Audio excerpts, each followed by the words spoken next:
Thank you, Your Honor. My question is to the government representative in the Senate.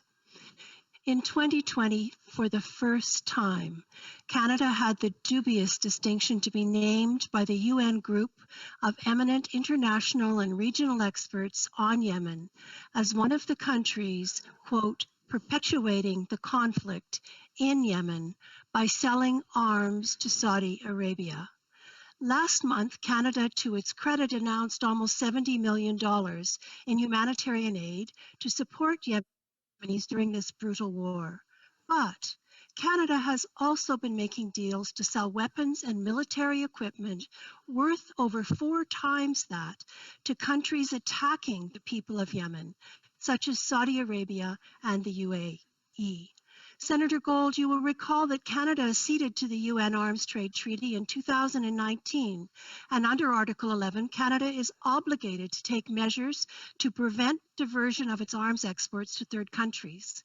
Canada's Export and Import Permits Act stipulates that Canadian military equipment can be exported only when there is no reasonable risk of use against civilians.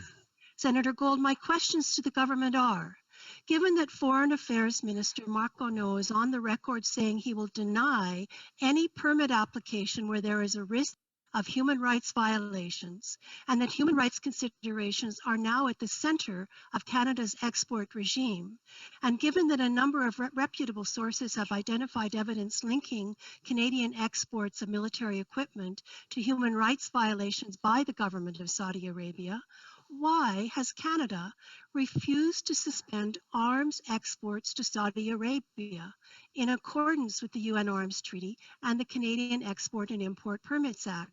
So isn't Canada's failure to halt arms exports to Saudi Arabia, as Italy, Spain, Germany, and most recently the USA have, a violation of international and domestic law and a contradiction of Canada's commitment to humanitarian aid and human rights? Senator Gold. Senator, thank you for your question and for raising the very troubling situation in Yemen. The government remains deeply concerned about the situation in Yemen and does support and continues to support a political solution as the only reasonable way to end the ongoing conflict.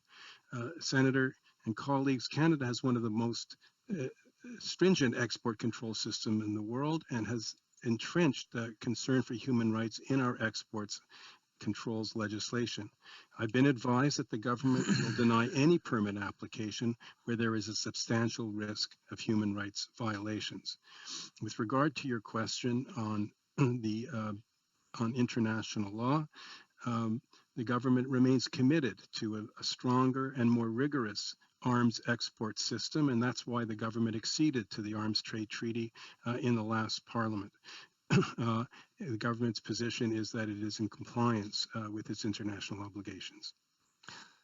Senator McPhedran, did you wish to? Yes, please, Your Honor. Last month, the chief of the UN World Food Programme projected that more than 2 million Yemeni children under 5 face acute malnutrition right now, and it is estimated that a child dies every 10 minutes with the blockade in Yemen. Does the budget released yesterday contain any provision to help these children?